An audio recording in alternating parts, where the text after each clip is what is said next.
Is my husband, Chuck Brunsting. So welcome, Chuck. There you go.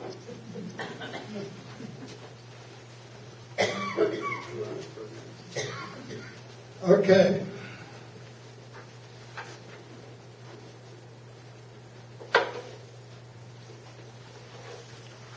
Bandit Town and post offices, and I'm going to be covering the area between 1870 and 1880. Actually, I will be going before that.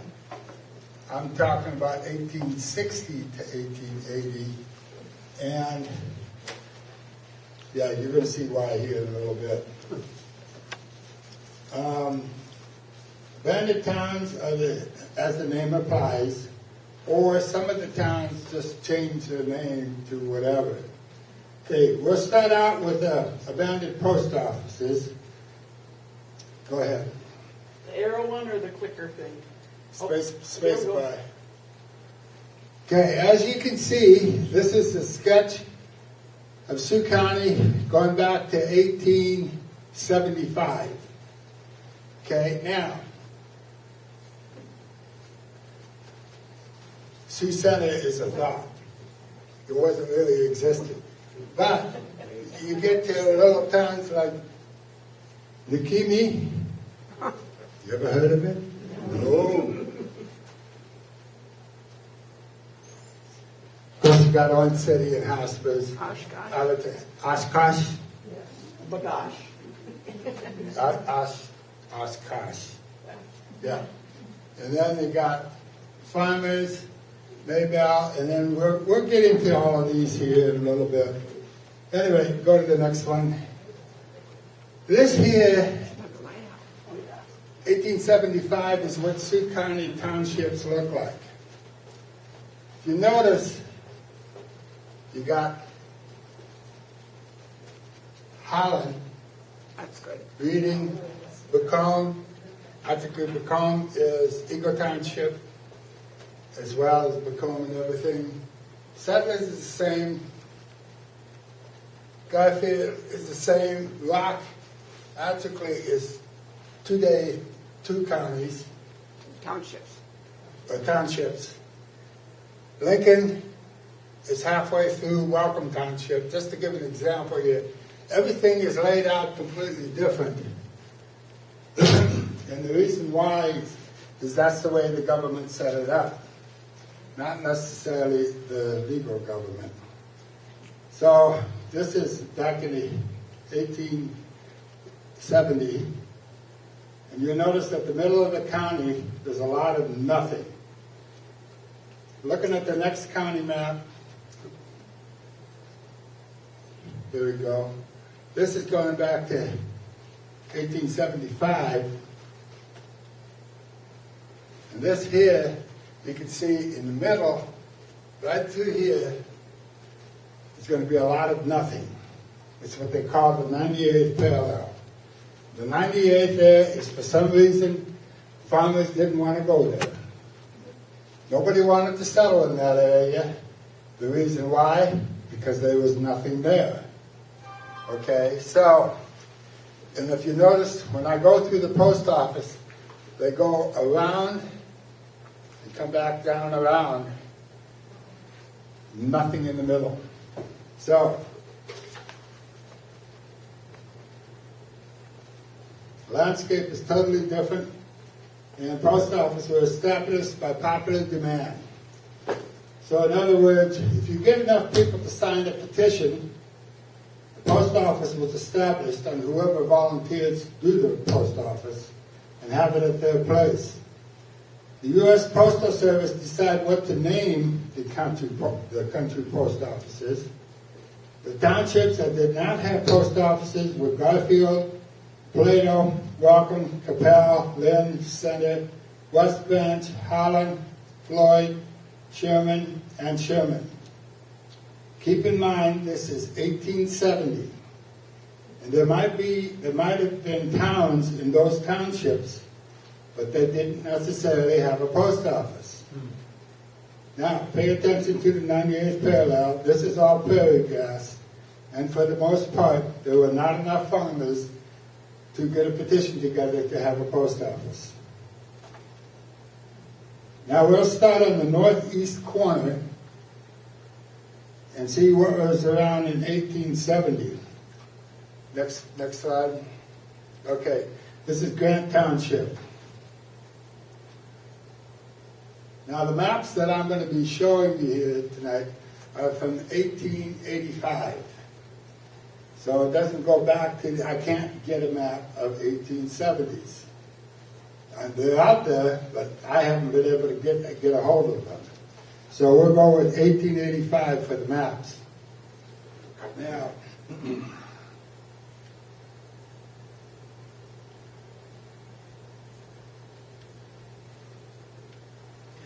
It was on, there it is. There you go. It's on it. okay. That'd be good going here. Trying to go with three hands here.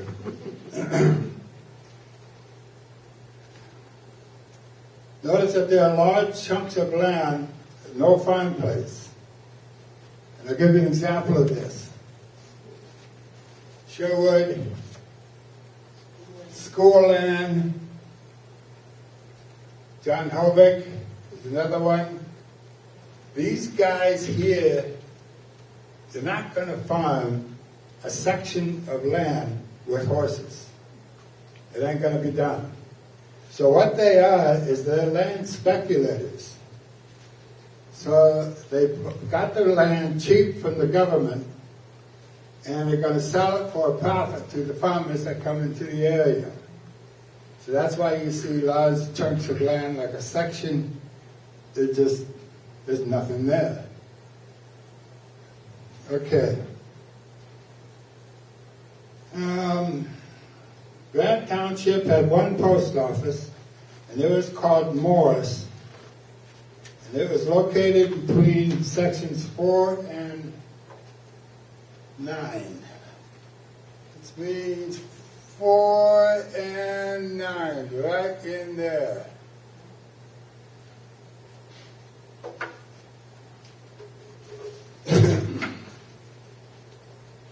Now, we're not sure when the post office was established. It was established for sure in the early, 1870s. But we think that it was the Long farmstead that had the post office.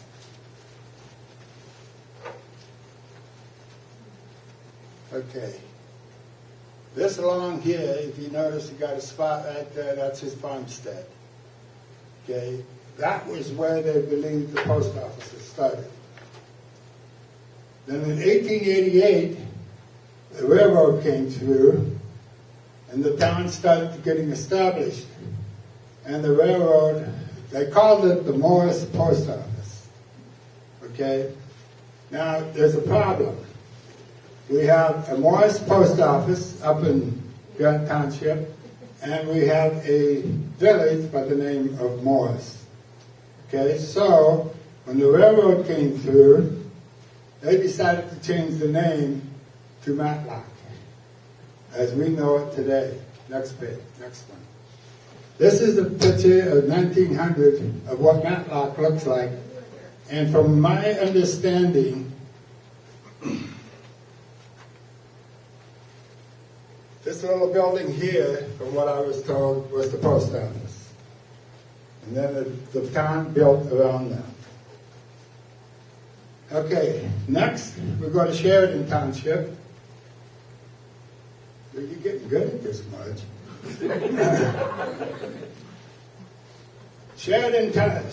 The Sheridan Post Office is believed to exist around 1875. I'm not sure whose farmstead that had the post office. But when the railroad came through in 1878 as a stopping point, and in 1879, the town started to develop, and it was called, by the railroad, Boyden. So the post office was somewhere, as we know, in the town of Boyden. This used to be just one farmstead that had the post office. The railroad came through, and boom, all of a sudden there's a town. That has happened quite a bit. Okay, now, on to Lincoln Township. Oh yeah, there's Boyden. And that is on the east side of the road, looking south. So pick a building, and that was the post office. I'm going to take this chair out of the way before you fall over. Well, that wouldn't be the first time. Now, on to Lincoln Township. Lincoln Township had two post offices. One was a Thaw, and this is located on the D.S. Burnlick farm, and it was in the house.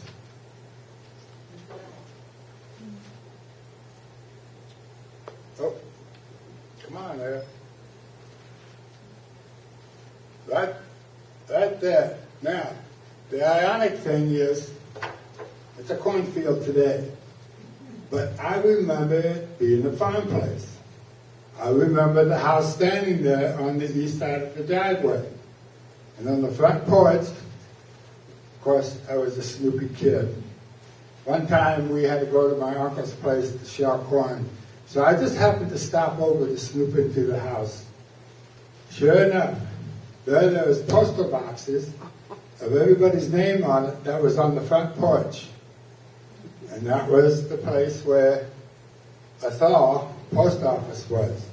That was also the farm place, I found out, through the guy that used to own it, Fritz Jansen, that this is where Lawrence Welk came and have a barn dance back in the early 1930s. So, yeah, it was quite a place. Of course, it was all Lutherans. None of the reformers went to the barn dance on Saturday night.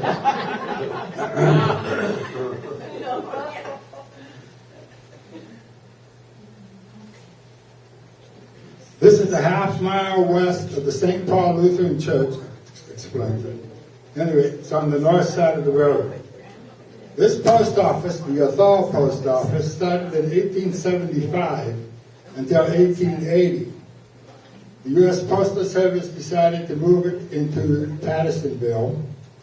And by the way, Pattersonville had it as a Patterson Post Office there.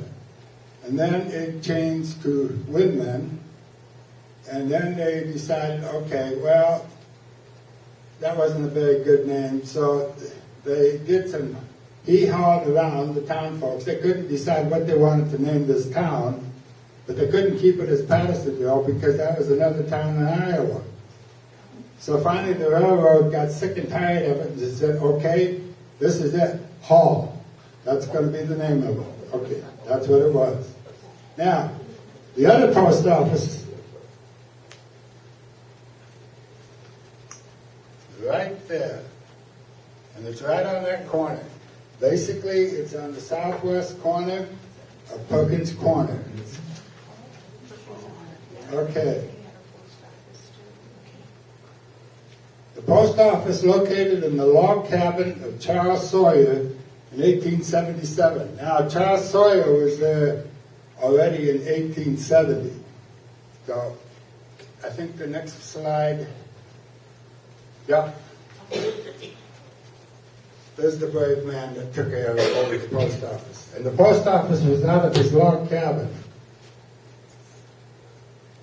He had it until 1886, and then it moved to the town of Perkins, or what little of it was back then. Perkins was not an official town until 1889 when the railroad came through.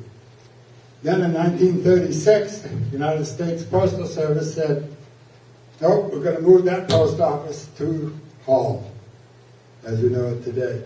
Charles Sawyer was an ambitious individual. In my Perkins presentation, to tell you a little bit about him, he was a New Yorker and decided to go into farming when he came out here to Iowa.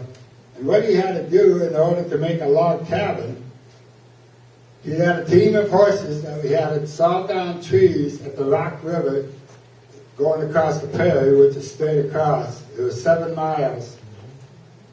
Hauled the logs over to Perkins Corner, as we know it, and build himself a cabin. Now, that guy is stronger than I ever will be. And he had more ambition in order to, and I guess it was a 2-room cabin, so it was a pretty nice one. Okay. Now we go on to Rock Township. Rock Township has a combination of Rock and Plato Townships as we know it today. It also had 2 post offices. One was called the Royal Ridge, which is located in section 24 in the southwest corner.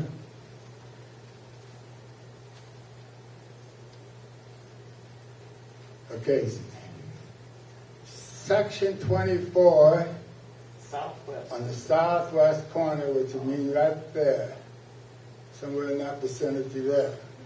Okay.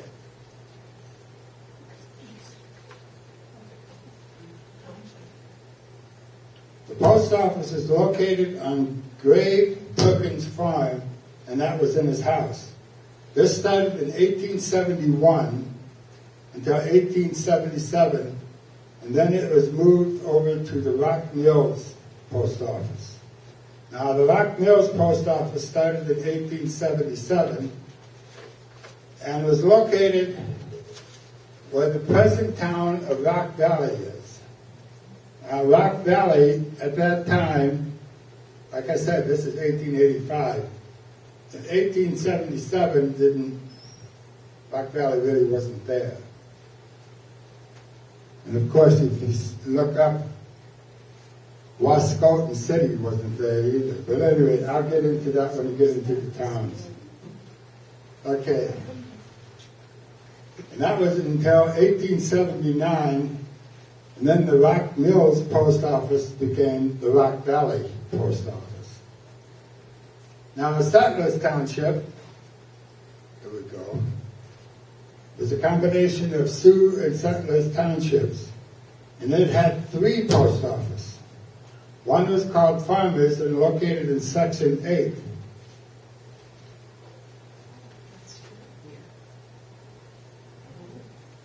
Okay.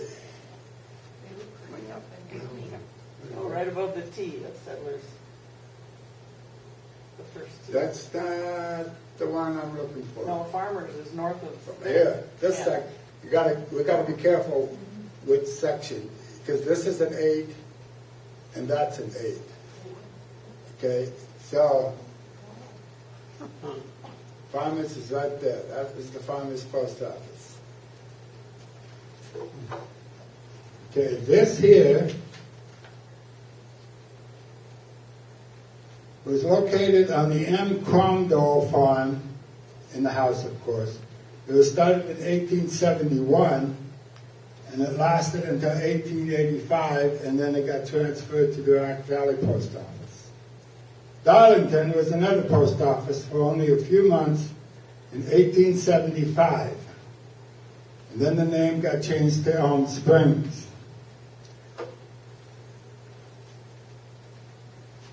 Darlington,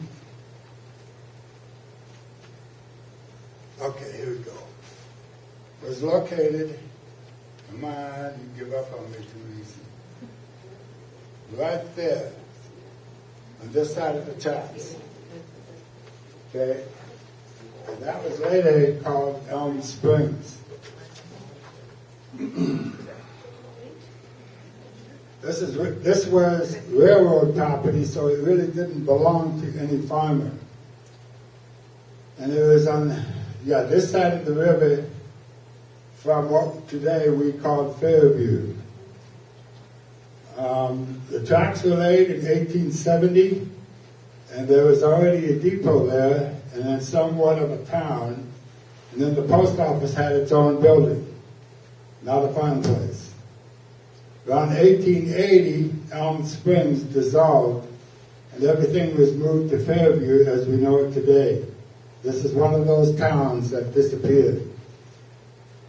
Let me see, I can't remember what I had for the next slide. Oh, yes. Okay. This is pictures I took over to see why would that town possibly be? This is the road that goes into Fairview, and the river goes around through there. And the tracks are still here yet.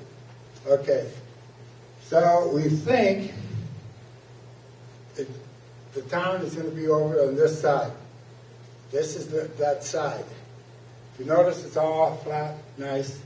And if you go behind us, go straight up the hill, which means that town wouldn't have had any place to grow even if it did develop. So it ended up where everything, and then you could see the river, so it had to be on this side. On the other side, there wasn't much any room at all, so that brings everything to Fairview. Okay. Now, that was the Darlington, Elm Springs disappearing town and post office. Then there was Irene, which is another post office. And that is located in section 35 on the south side, and it's believed to be on the M.W. Wallace farm. Oh yeah. Section 35 on the south side. So M.W. Wallace is the guy, his place was the post office here. Now,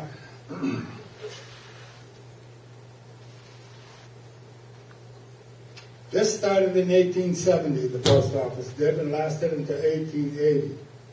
When the railroad tracks were laid between Eden and Rock Valley around 1879, then there was hope to start a town and name it Irene, since it was already had the Irene post office. It never materialized. Eden, by the way, and if you notice the tracks, they go right here. That one goes to Rock Valley, and this one goes to Eden. I didn't say the Garden of Eden. It was Eden. Today we know it as Hudson. Okay? And that definitely is not a Garden of Eden.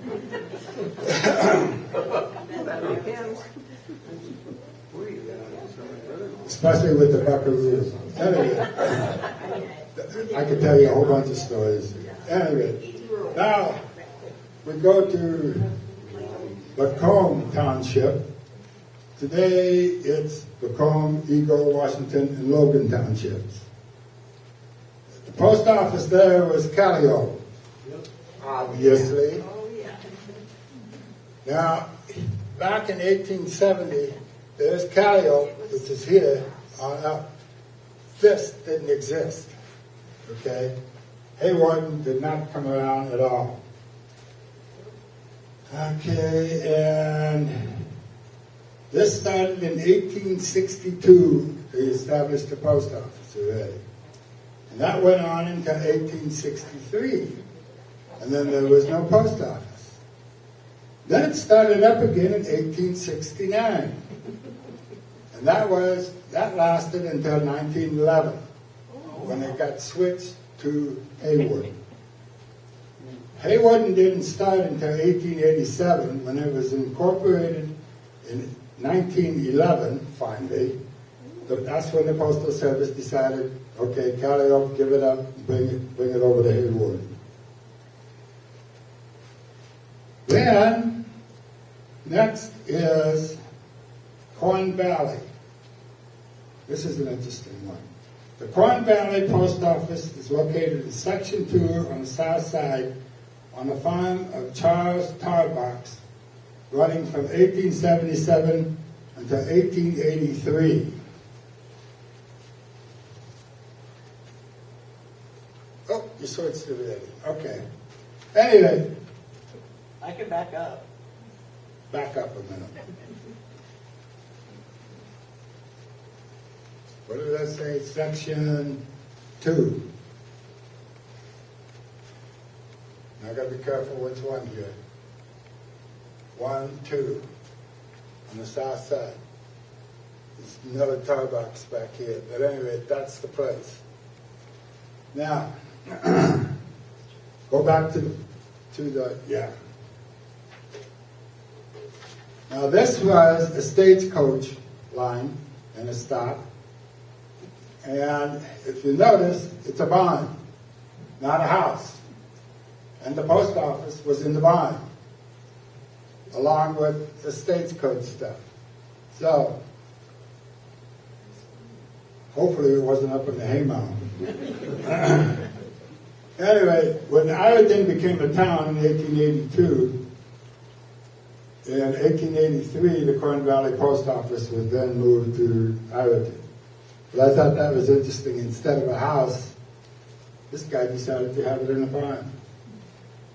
Now, in Reading, depending on how you say it, township,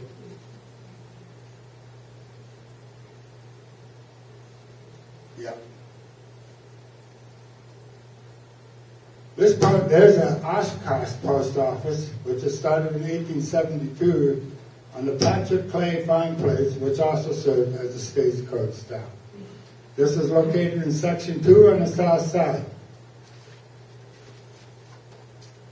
That's way up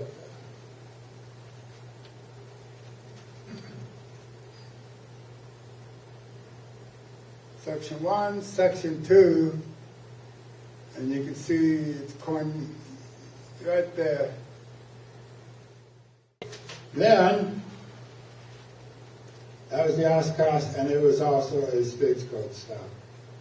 In 1883, that post office got moved to Ireton. Just happens to be the Corn Valley and the Oshkosh post office, both were closed at the same time, and both got moved to Ireton. Now we move on to Nassau Townships. If you look at the top, you see Alton. Alton isn't that big in 1870s.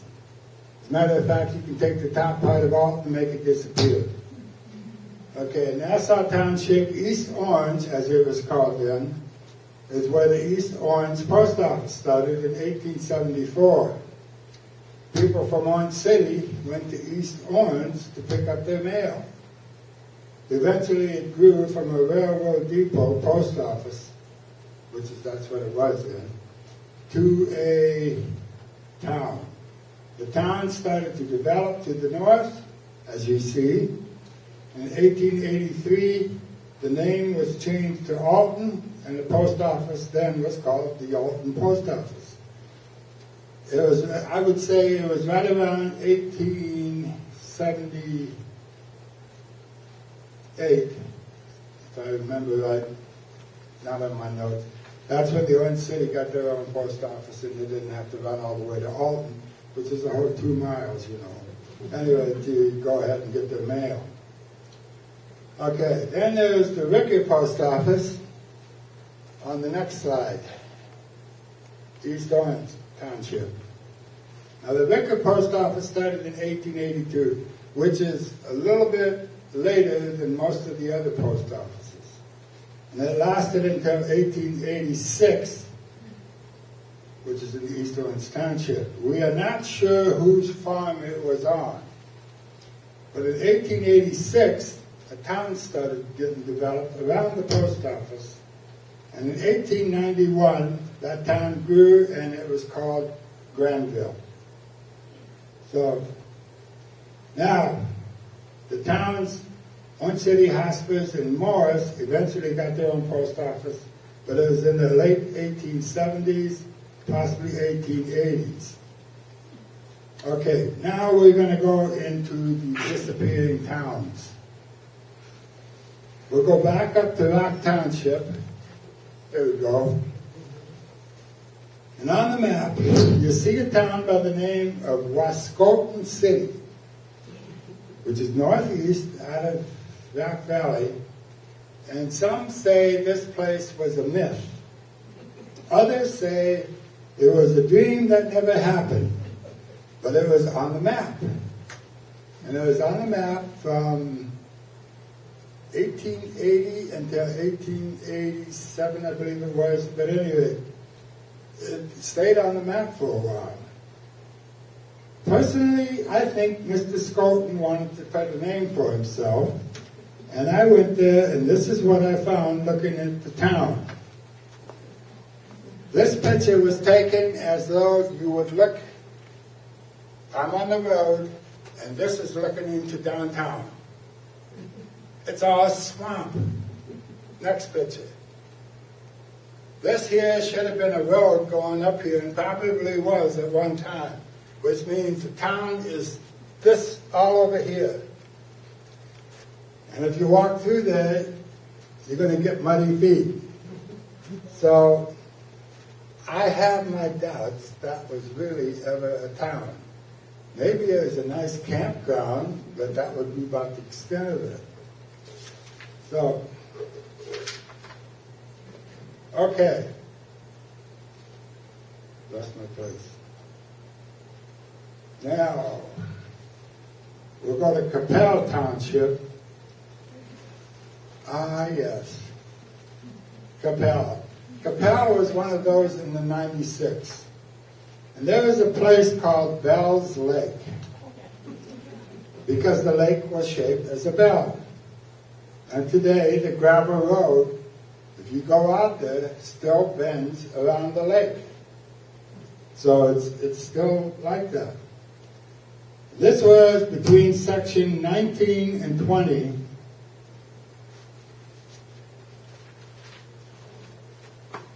Right there.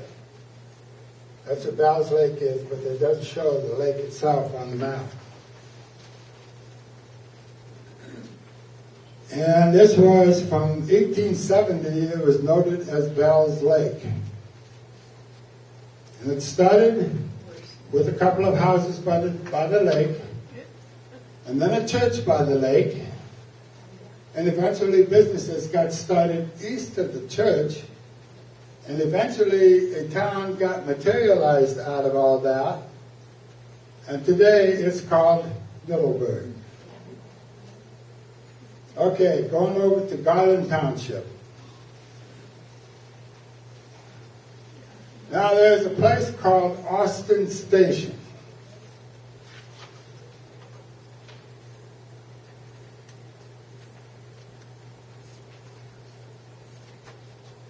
Way up there, and there's the station. Austin Station is interesting. This was a train depot with a water station for the train. There's a blacksmith there, a few houses, that's about it. This came around about 1869.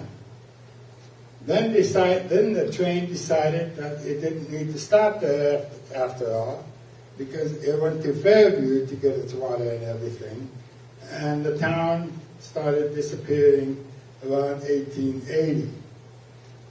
And this happens to be at the same time that Elm Springs disappeared, or Darlington, as we used to call it. So, coincidence? I don't think so. Anyway, to go straight up with the railroad tracks from Austin Springs, you go a couple miles and you run into Fairview, and that's where the trains were built that way because they didn't need steam. They could last a little bit longer, so they didn't have to stop so often. And then there was a town or a village called, did I have pictures on Austin? Yeah. Okay. You can see the river, and this is where it's supposed to be. You can see the river, you can see the railroad tracks. And I'm trying to figure out where in the world could that be, that depot and everything. Aha! There's a piece of flat land and everything. You got the river behind it, and you got the railroad tracks. Bingo.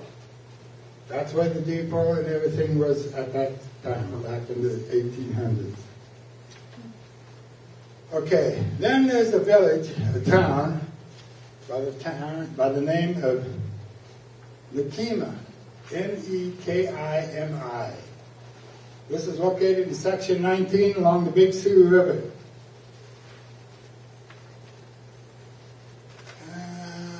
19.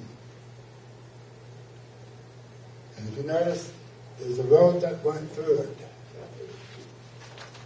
Okay. On this map, because on the map that I could get is 1860 to 1878, that town existed. However, the white man didn't set foot in Sioux County other than the surveyors in 1854. So, what does that mean? And they said it was there before 1860. There was no white man here. It had to be an Indian village. Or, excuse me, Native American. But anyway, the surveyors, when they came here, which is Captain Allen, camped down here. And all they did in 1854 was survey the township and made it into sections, and then they left town. Okay, they just did their survey and headed back to wherever they came from. But Nekima, right along the Big Sioux River there,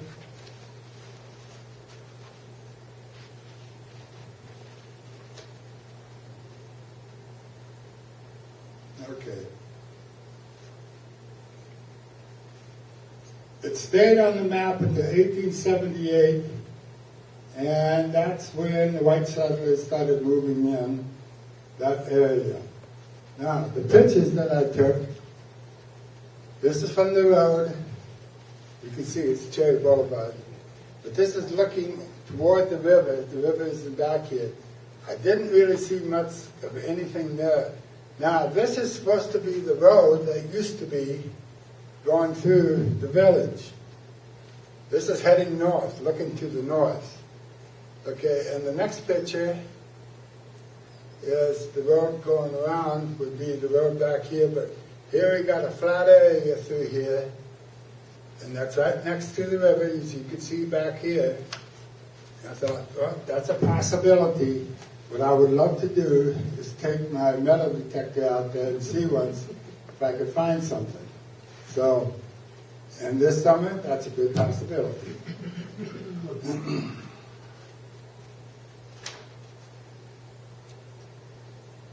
So, now, on to Eagle Township, as we know it today.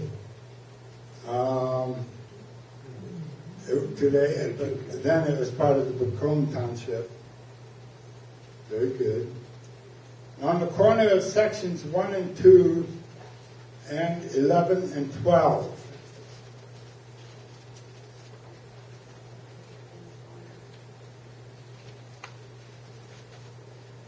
One and 2, 11 and 12, right on the corner there.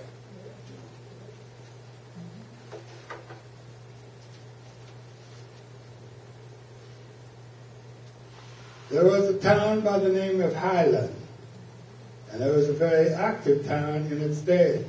It started in 1889, and the sign is there today. But it disappeared in 1935. It had 2 churches, a parsonage. The other church had a horse barn, a blacksmith shop, a general store, pump and windmill shop, and a cemetery. The only thing left today is the cemetery. What happened? 2 things made it disappear. One is the automobile instead of horses. The other, the Great Depression. We're talking 1935. So,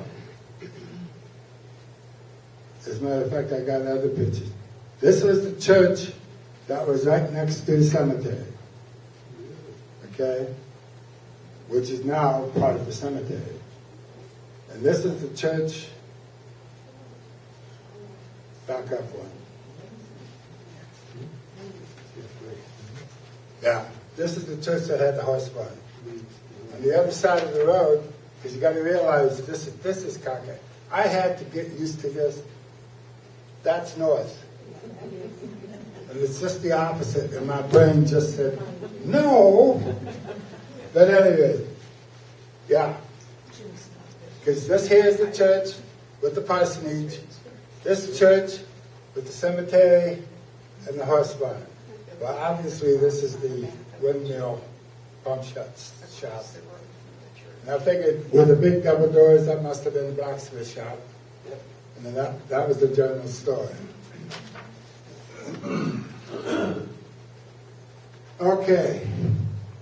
So do you know how many how many graves were there? I didn't count them. No, but I mean, Yeah. Okay. This is looking north. My north, not the sign north. Okay. So the one church is here. The other church is on the other side of the road, as you know. The general store, the blacksmith shop, the windmill, that was on that corner. So that's the way it's set up. Okay, go ahead. There's the cemetery. Okay. I did not count stones. As a matter of fact, they would love it if I came out there to survey with a Ground penetrating radar. ground penetrating radar to see once where the graves are that are not marked today. So it would take a little bit of work. Right now I'm trying to get the Lincoln Cemetery ground penetrating radar to get that finished up. I'll talk to you afterwards. I got a hold of Mark. So anyway, this here is the cemetery. What's the next picture? Oh, ooh, back up. Okay, so anyway, places like Carmel, Lebanon, Perkins, McNally, Carnes, Middleburg, they never got any bigger, but they are still on the map, and they did not disappear, so I did not put them in my program. But they are small because automobile and the Depression. Now, townships like Floyd have the town of Hospice. Their post office eventually in the late 1870s got started. Holland Township, one city, and Lynn Township practically had nothing but a lot of prairies. Welcome Township was the same way. There was nothing there.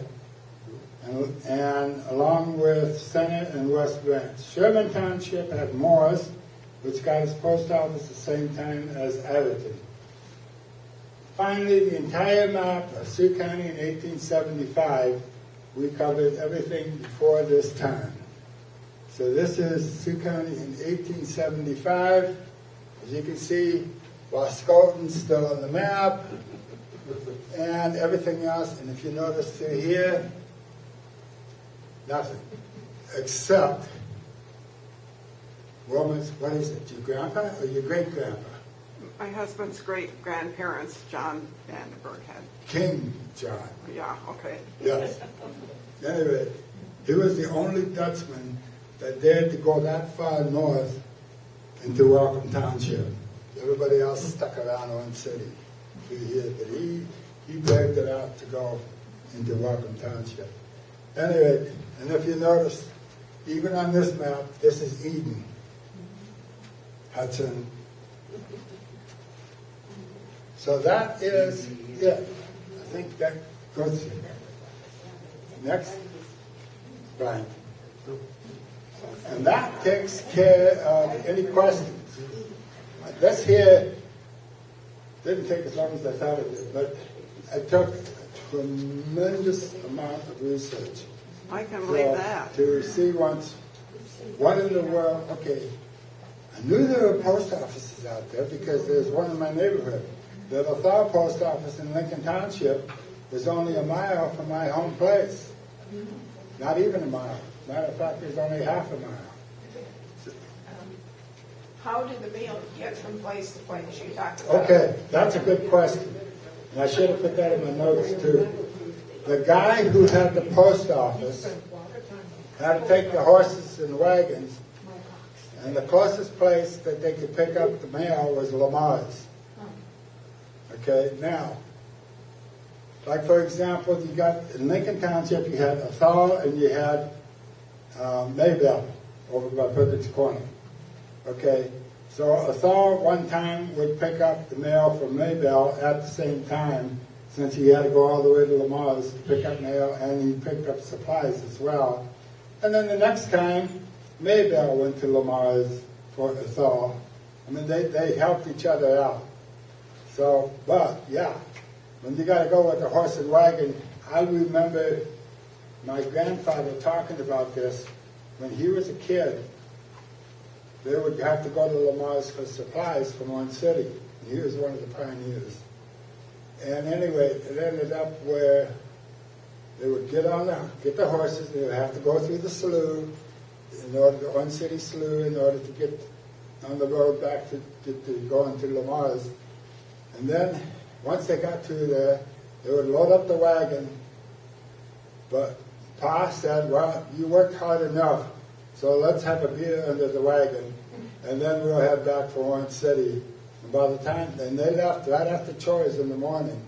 And by the time they got back to Orange City, it was dark. It was nighttime. So it was a full day just to get to Lamar's and back. And how often would they get him? I have no idea. But it would almost have to be once every couple of weeks almost. Yeah. I remember reading I did a tombstone tours in Hall at the cemetery. And the surveyor that I did, okay, Marge, help me. What was the surveyor's name? Anyway. Oh, Jones. yeah. Jones. Yes. Colonel Jones, Major Anyway, Jones. he was a surveyor, came out in 1870, and he remembers he had to go to Lamar's to get his mail, because in 1870 there was no country post office, okay? And it wasn't until like 1873 before they started finally getting country post office, because the farmers got sick and tired of going to Lamar's all the time. That's why they could get their mail. Sometimes they would go to Laverne to pick up supplies as well. So, just like... Did the railroad ever cover carry mail? Pardon? The railroads. did They won't tell you. They never covered that. The railroad, this railroad coming up here, which went through Boynton and Hall and stuff, wasn't until 1878. The railroad that goes through Orange City, that didn't come around until it was about 1880. This railroad here didn't 1882, I think it was. The only railroad that came in early was the one that went to here, and that there they figured it was in 1869 when that came through, if my memory serves me right on that. So basically, when it comes between 1860s to 1875, no railroads, no roads. This is the only railroad coming through. And remember, roads back then was a dirt trail. But it was marked out as sections, okay? Because when the surveyors came in to survey out for the farmers on 80 acres or a quarter section or whatever it might be, I mean, it had to be within the county roads, which was staked out in 1854. So, okay. You can shut her down. Thank you.